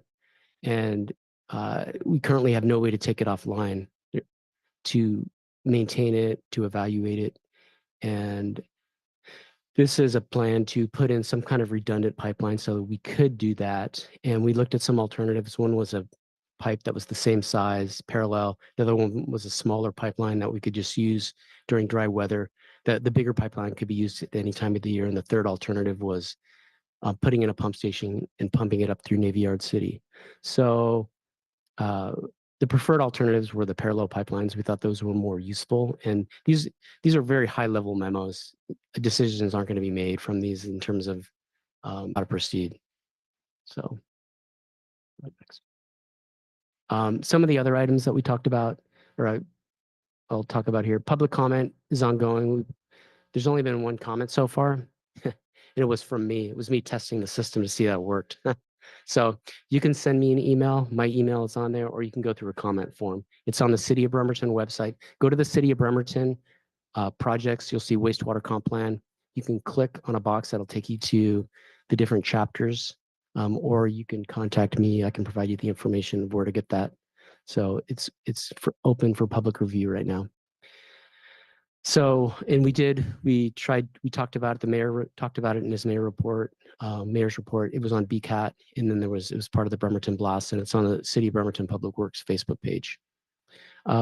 We purchased some sewer modeling software as part of this as part of this update. And we've never had a sewer model before. We've had a model for water for years. So this will be an opportunity for us to understand our system, and as it grows, we'll be able to look at flows out of the system and evaluate it continuously.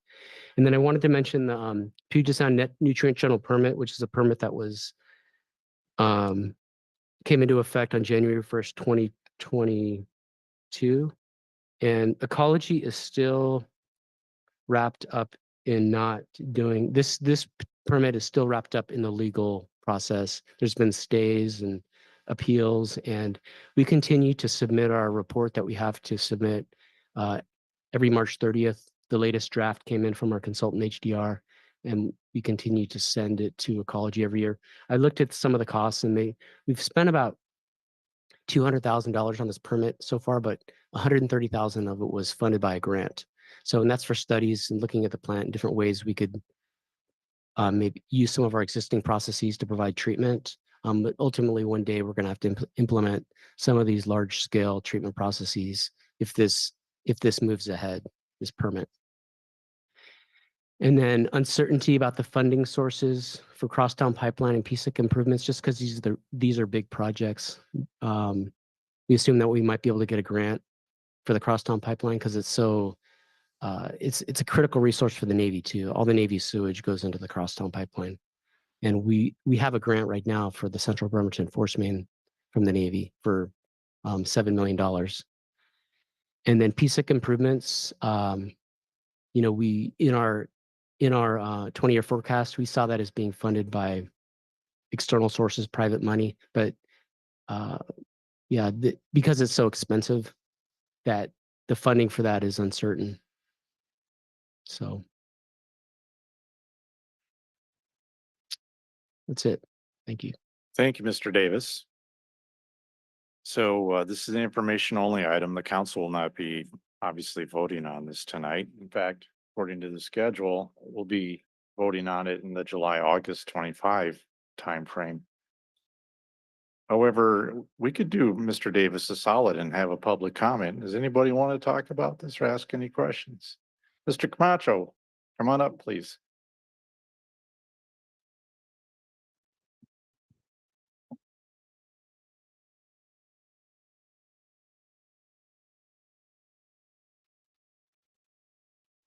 Jose Camacho, Friends of Smith Cove.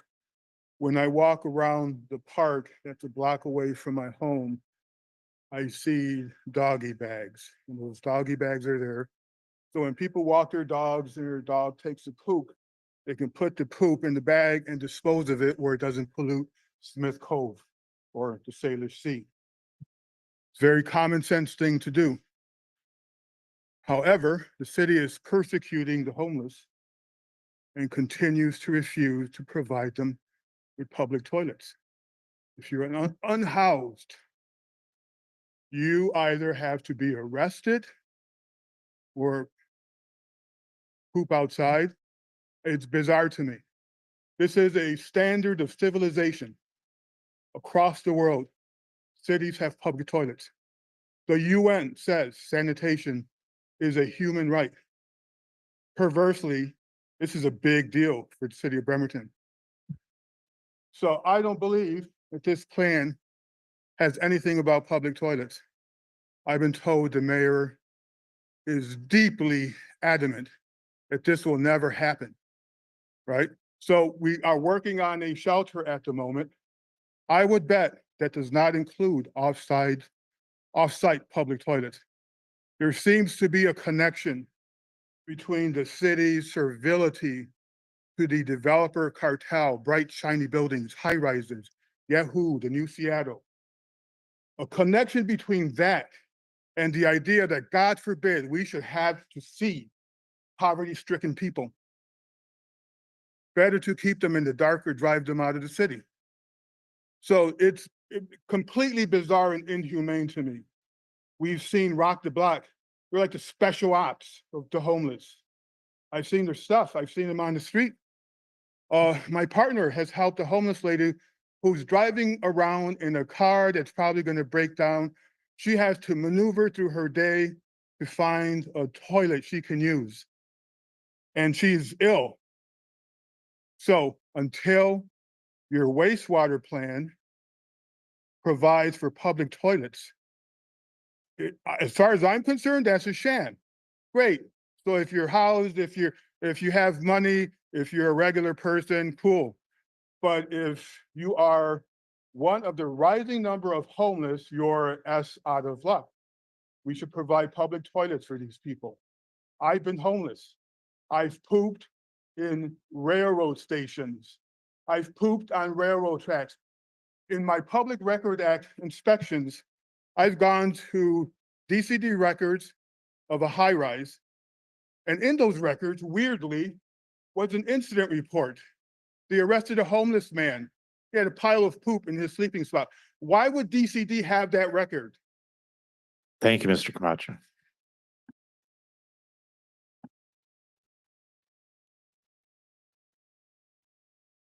My name is Robin Weldon, and I would like to incorporate everything Mr. Camacho said.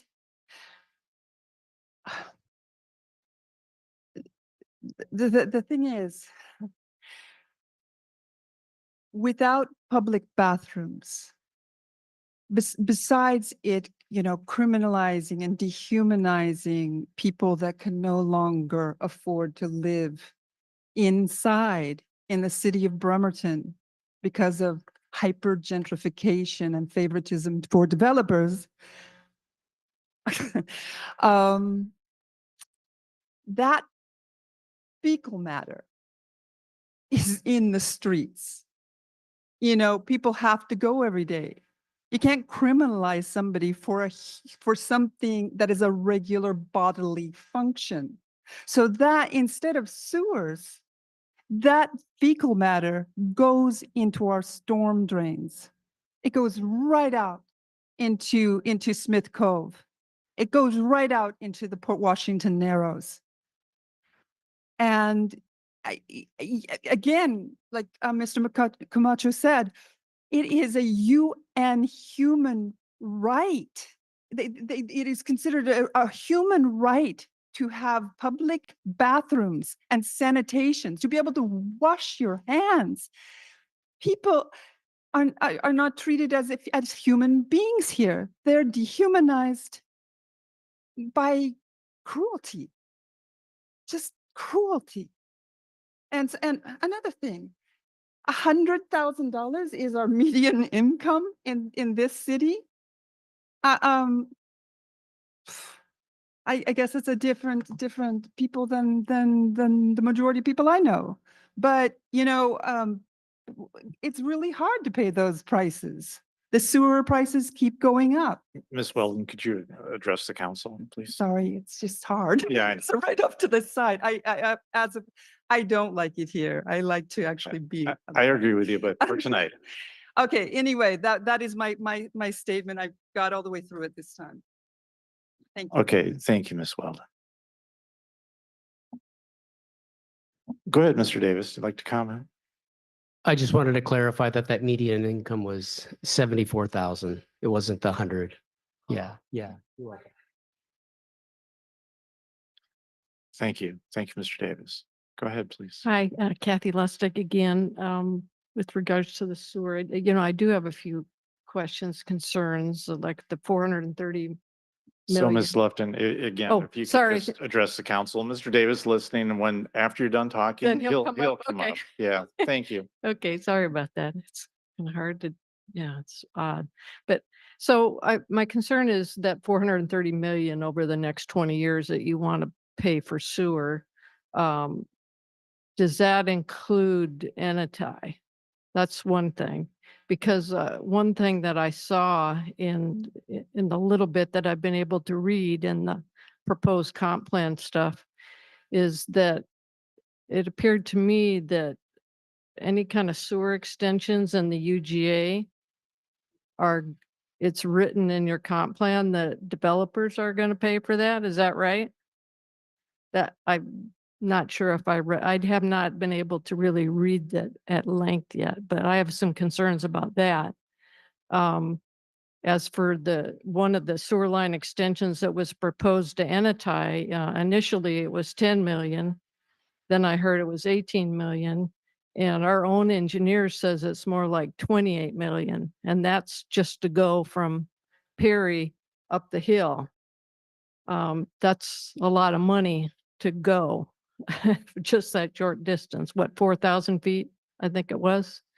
So I have some concerns about that is, we really shouldn't be, I think you already know that it's not really feasible to put sewer in Enitai because of the slopes. And it's always constantly moving, lots of landslides in the area. It just really is not feasible. And to do it there will cost too much money. And as far as in the wastewater comp plan, one of my questions is you have like the service area with, I think, a proposed sewer line going from 30th down to Jacobson that runs on a steep slope on top of Enitai Creek, which is constantly very steep slopes. It's eroding all the time. I've walked that area and I've seen a lot of the landslides that are going on all along there. I've collected all the parcel by parcel, all the geotech reports on people that are trying to build along there. I don't know how you could possibly put a sewer line down there and have it and then issue a DNS on it, a determination of non-significance. It just doesn't make sense to me. So I'm kind of hoping I can get some answers on that. And that's just my initial comments that I have, what I Thank you, read. Ms. Lufton. Thank you. Thank you.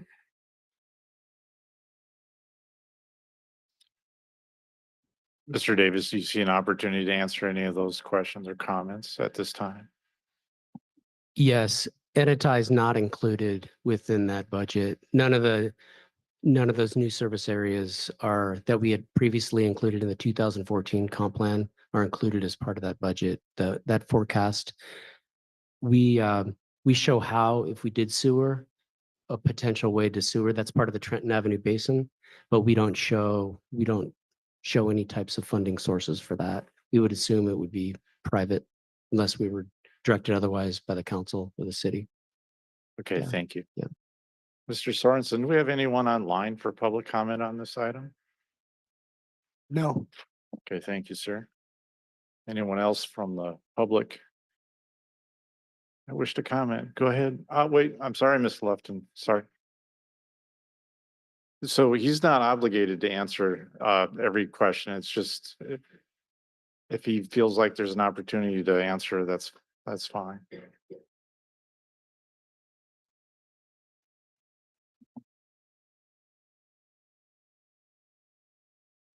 This is a great day for bathrooms. I love this. I just want some clarification because I have sat through so many different comp plans here in these council chambers. And every single time it seems like public bathrooms aren't part of it. But if I've ever seen a comp plan that public bathrooms should be part of, it would be wastewater. But I just wanted to check, because he would know the rules better than I would of how the comp plan for wastewater gets put up and could bathrooms be part of it? Just fantasy wise, we're not talking budget. I'm not asking for any of that, although I think we already approved some budget for public bathrooms. that maybe could go to wastewater comp plan if that's a place where we could talk about it, because they would be treating, right? That would be wastewater. So that's my question. It's just, do public bathrooms fit into, in theory, a wastewater comp plan? Thank you. Mr. Davis, do you feel comfortable answering that question at this time, or does it require further research from Public Works?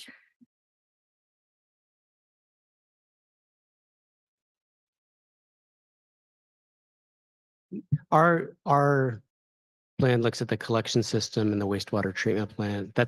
I think that's more of a policy type thing. So. Okay, thank you, sir.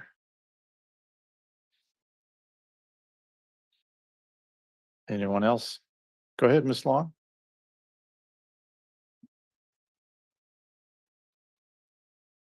I don't know if this adds to the clarification for a lot of people, but I was there when the sewer plant was being proposed, and the sewer plant was built too big to really operate properly, and it was built to be a closed system. But we have sewers that put water into our system. That's why when we have heavy rains, it overflows at the pump stations because it's not a closed system. So people that do go to the bathroom on the sidewalks or in the gutters or whatever, and it goes into the drains, it will eventually probably go to the sewer plant if all that water is going there, or if it's just going to a pump station. I'm not sure the potential routes that it would take. But I do think that as a community, it wouldn't hurt if the city could provide a few more public restrooms in certain places where there's high density people that need it. I know that the Haddon Park is going to have a nice restroom, which I think is fabulous.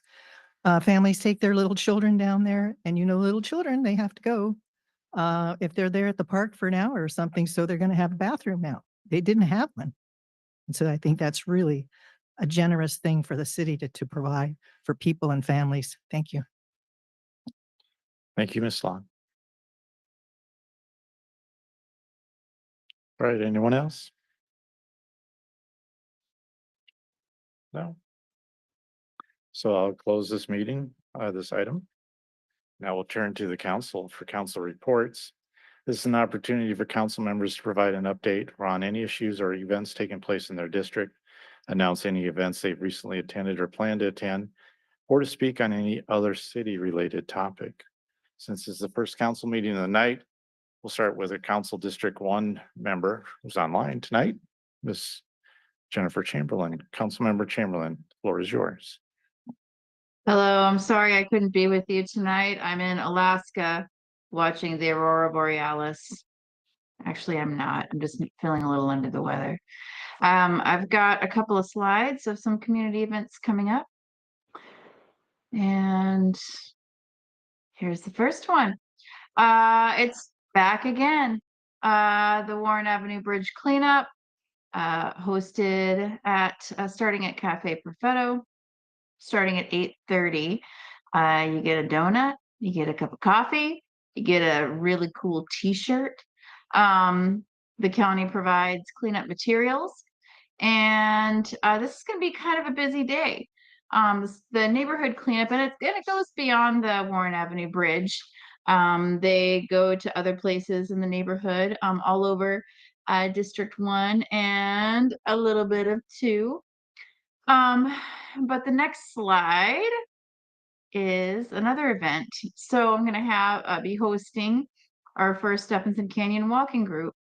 And this is just an opportunity for people to come and explore Stephenson Canyon in a group. All ages are welcome. Just be prepared for some elevation, some stairs, occasional foliage hazards. This is kind of a rain or shine event. However, if we have some pretty crazy winds like we've had in the past, they will be postponing. But we'll meet at 10:30 at the 2800 Birch Street, which is where our city greenhouses are. And I look forward to walking the canyon with some folks. That's it for slides. I just want to say thank you to those folks who have participated in public recognition and who offer their comments about the different items we have on our agenda. I really appreciate, especially when the most valuable part of public feedback is when I can see something from a new perspective. And so thank you. Please keep coming back. And that is all for my report tonight. Thank you. Councilmember Fry. Yes, thank you, Dave. I think I've got some slides. Before we get to that, I want to congratulate our council president, Younger, who just retired from his job. Not from this job. Congratulations, Eric. And Thank you. he's not retiring from us yet, and we might not let him at the end of the year. So with that, Dave, do you have them? You have a placeholder, but there's nothing in here for you. Oh, they were sent to city council. Okay, darn. Well, I know what they were, so I'll just speak about them. I had a great picture of Bremerton fire trucks about a block away from my house this last week. A house caught on fire, and I could see it from my window. And being the curious person that I am, I went out and I was really impressed with Bremerton Fire Department's response. They were quick to the scene. You could tell they knew exactly what they were doing. And although I know that the inside of that home is no longer habitable, and it happened to be the home of an elementary school teacher at View Ridge. So it brought to home, kind of literally, the need for our emergency services. And I've been on public safety committee since I joined the council, been chairing it for the last couple of years. And my own experience with domestic violence certainly is part of my support for public safety. Emergency services is at the core of what a city must provide for its citizens. And as we get into our comp plan more and more deeply, Bill, I have to tell you, thank you so much for that. Your presentations are so easily understood by lay people like me.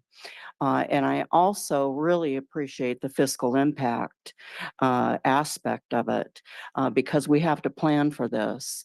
As our population is going to increase, the need for emergency services is going to increase. And I am anxiously awaiting the projections for what that is going to be. I'm not holding out hope that any developer fees or anything like that are going to be adequate to pay for that.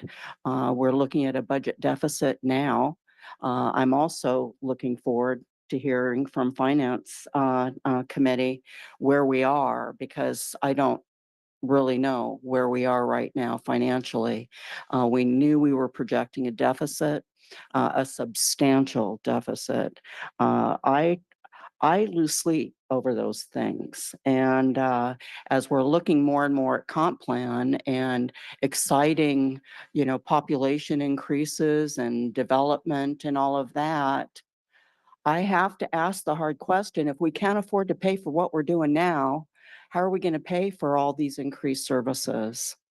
And so it's my responsibility, I believe, as the current chair of public safety, to keep that on our radar. We're going to need to increase funding. Roy Runyon actually sent council a great book from MSRC, I always get that confused, about how we fund things. What are the choices? What are the options out there? And I think we need to study that, because we're either going to need to increase income, like what is proposed in sewer fees. We're going to either need to increase income, or we're going to need to cut some services. I don't think the public wants us to cut emergency services. And yet those are the deliberations that are coming to us? What are the choices that we're going to make around this? And so I look forward to those discussions. We need to keep that on the radar. And I really hope that we get to those figures soon so that we can start doing those projections. So Bill, thank you for that. I hope that every element of that comprehensive plan has a fiscal impact element and planning for how we're going to raise that money. Because that's what our job is to make sure to be fiscally responsible with the city. And then the only other thing that I would like to say is I'm looking forward to the St. Patrick's Day Parade coming up, Councillor Coughlin. I love parades. It's a little girl in me that comes out. I bring my grandchildren. We're all in green. The mayor and his wife Sunny look spectacular on St. Patty's Day. So I hope you all come out. I'm encouraging all council to get involved. I have invited Christine Grenier, who's our legislative assistant. I hope that's okay. But I invited her to walk with us. Anybody's invited. So it's a great day for Bremerton. And Jennifer, I'll be at Stevenson Canyon. The parade doesn't start until 2 o'clock that afternoon. So we're good. Awesome. With that, that's the end of my report. Okay, thank you, Councilmember Coughlin. All right, thank you. Before my slides, I also wrote down to thank Bill Davis for excellent presentation and thank you for doing the deep dive research on some of our questions and answering them and just for all the excellent work you always do. I also wanted to thank the public who is here and for speaking up. I'm really grateful. I know sometimes we may have a different interpretation of the facts, but I think we have a lot of core fundamental values that are 99% in alignment. And so I appreciate the chance to have that dialogue and that discourse and to hear directly. You know, I'm actually I'm proud of this council for keeping public recognition and having moved it intentionally towards the start of the meeting. I've talked to council members in other cities and I know how other boards operate. And a lot of them, they kind of tell me, they say, oh God, you have that at the start. We have it at the very end. And you know, I don't think that's right. And so I'm glad we have kept it there. And some places don't even have open public recognition. It has to only be in an agenda item. And so we've kept that where we want to hear anything that's on your mind, whether it's on the agenda or not. And I really do appreciate that. And so I think when people speak up, thank you for speaking up about the recent hate speech and flyers. That has to be talked about because if we don't talk about it, it's normalizing it and we can't allow it to be normal. It is abnormal. It is detestable. And I'm proud of this council for releasing a statement in obvious opposition to hate speech, along many other things. And there is the First Amendment, which we have to respect, but we don't have to respect the people who create hate in our community. And on lighter notes, I love the history on the skateboards. You know, I volunteer part-time as a director for a local history museum, so that is fascinating. And let's get together, see if we can draft a quick ordinance, because I think, as I mentioned before, there is a bit of an incongruity here where you can have bikes on sidewalks anywhere in Washington. You can have motorized scooters. You can have a lot of different forms of transportation on the sidewalk and the street, but not skateboards. And there are some differences. There's no brakes on skateboards, so understand that. There's other activities that go along with it. But yeah, let's sit down and see what we can do there. And maybe I'll touch base after this meeting real quick. And then just wanted to say thanks to the Downtown Bremerton Association for hosting their volunteer summit the other week. There were about 8 or 10 organizations there, and it was a really great turnout. So they were actively recruiting and saying, hey, if you want to volunteer in our city, here are tons of organizations that you can volunteer for, and including some of the city was there. So that was great to see. And then I'll go to my slides. Wrap up quick.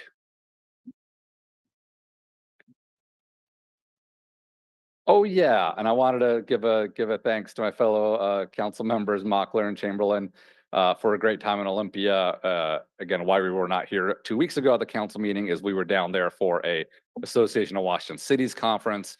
Really great to talk to people from all sorts of other cities, run into them and ask them, how are you tackling this? How are you dealing with this? And you know, I'll just say in response to a lot of the federal changes going on, everybody's scrambling. So But really great to also talk to our legislatures, advocate for resources to Bremerton, advocate for Bremerton getting the best it can. Next slide.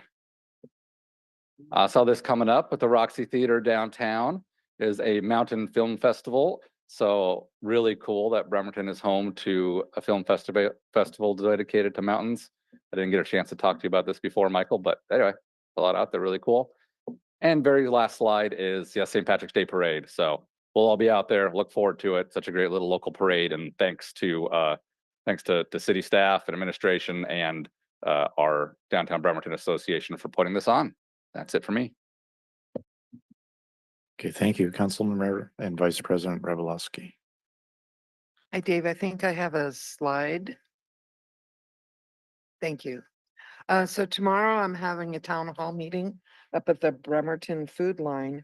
And Joe Crane from the Affordable Housing Consortium is going to come and speak to us about the hybrid shelter that he and other community members have been working diligently putting together.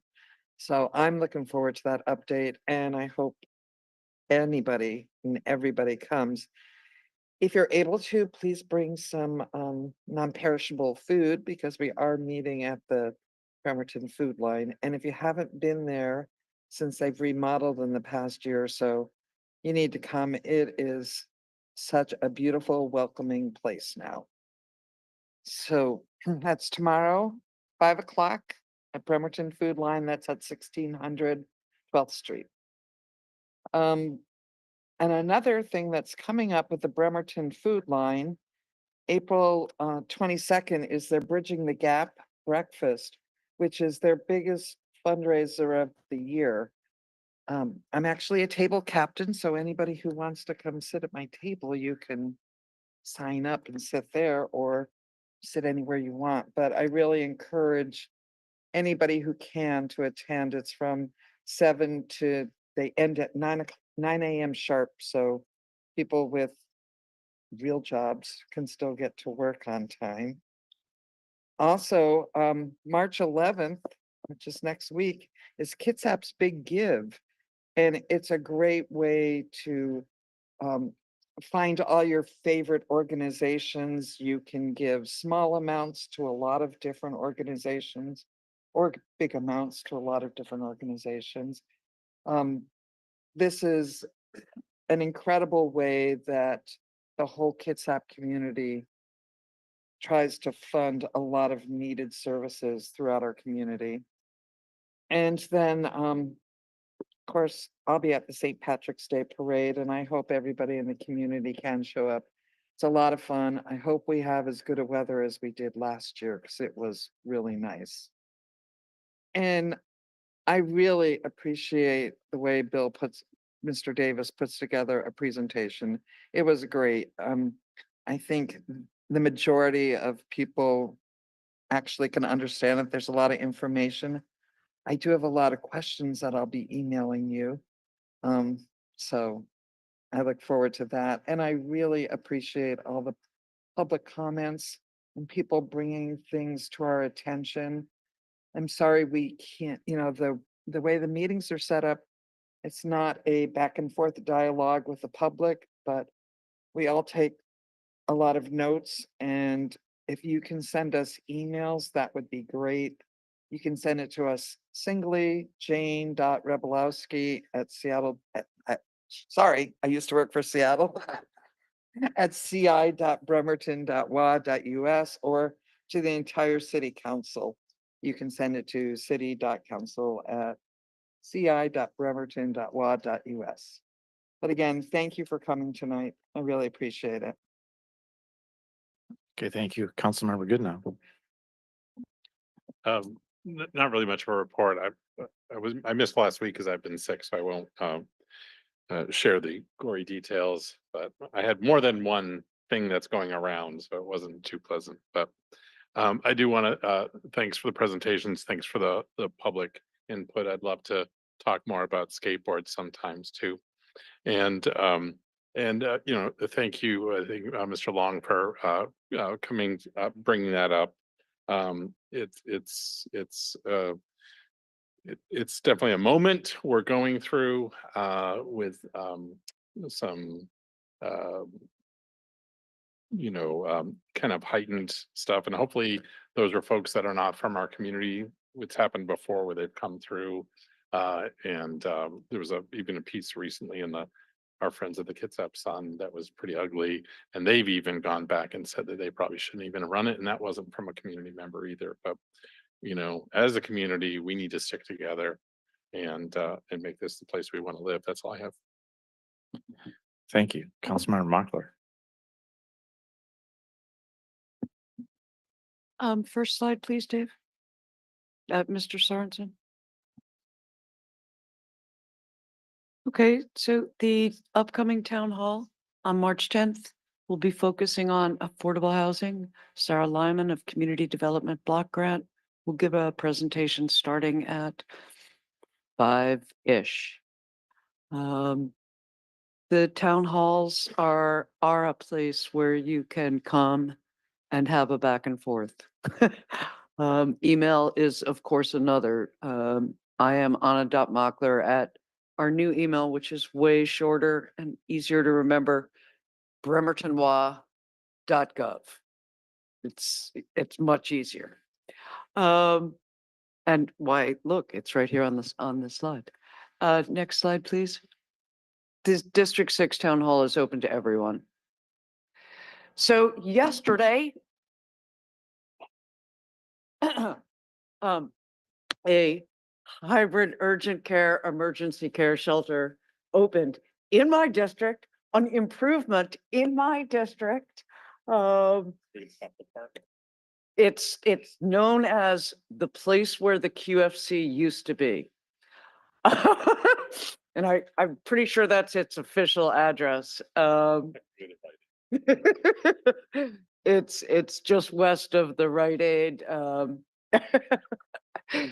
And I was fortunate enough, thanks to my colleague, Councilor Coughlin, who gave me a heads up to learn that there was a grand opening on Sunday.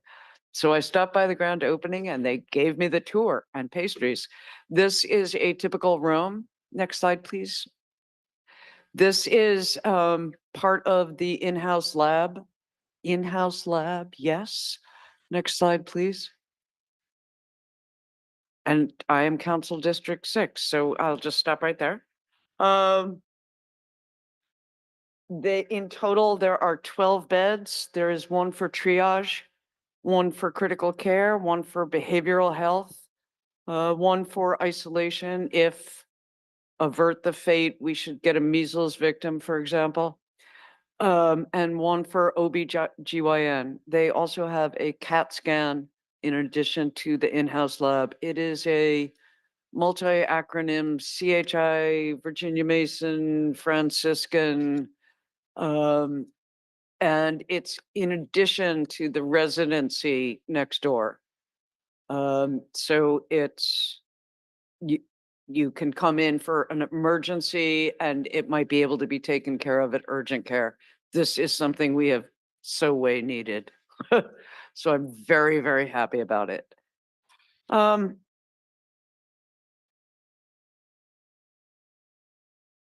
really appreciated all of the comments on wastewater and stormwater and preserving our clean water, both in the Salish Sea that surrounds us and in the watershed forest that gives us our pure drinkable water.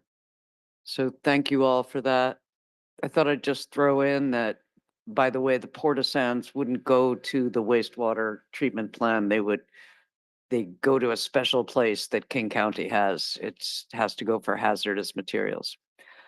I wasn't here to give a report 2 weeks ago, so I'm very sorry that I did not get an opportunity to honor Black History Month, which is February. So in the few minutes that are allotted to me, I would very much like to thank all of the people who persevered and kept on persevering and are continuing to persevere. Thank you. And moving on to this month, which is National Women's Month. Also, a lot of the persevering, people who are not white men are having a tough time right now. And those people make up 33% of the United States population. So I am echoing many of my fellow counselors. Let's really take care of each other as best we possibly can. Thank you all for participating in this and engaging in this. And it hasn't been mentioned yet, but the community engagement manager will be starting this week. Yay. And for the rest of it, may you be safe. May you be safe and free to love each other. There you go. All right, thank you. So for my report, I'm going to address my comments to Mr. Bradford. Mr. Bradford, you've been before this council probably 4, 5, 6 times on the issue of whether skateboarding on sidewalks should continue to be prohibited. And you allege that we don't enforce the law. I don't know if that's true or not, but, and I didn't want to bring this in public and put our public safety committee chair on the spot, but Councilmember Coughlin brought it up. Councilmember Goodnow brought it up, and I know this council well enough that I think they're going to support my request. I think you'll agree with me, it's not the most pressing issue facing the city. However, tonight you testified, I guess if you call this testifying, that you spent a couple hours and you've gone through the microfiche, and you've done your research. And again, I don't know if skateboarding on sidewalks should no longer be prohibited, but I think you've worked hard enough. You shouldn't have had to work this hard for the council to consider this formally. So I'm going to ask our public safety committee chair to take this up, and I'm getting a head nod. I am not going to promise you that we're going to call this the Alden Bradford ordinance, because if it's successful, it will no longer be an ordinance. But I think you have, the council has listened, we heard you, and we're going to look at it. So thank you for that. With that, that concludes tonight's meeting. Thank you and good night.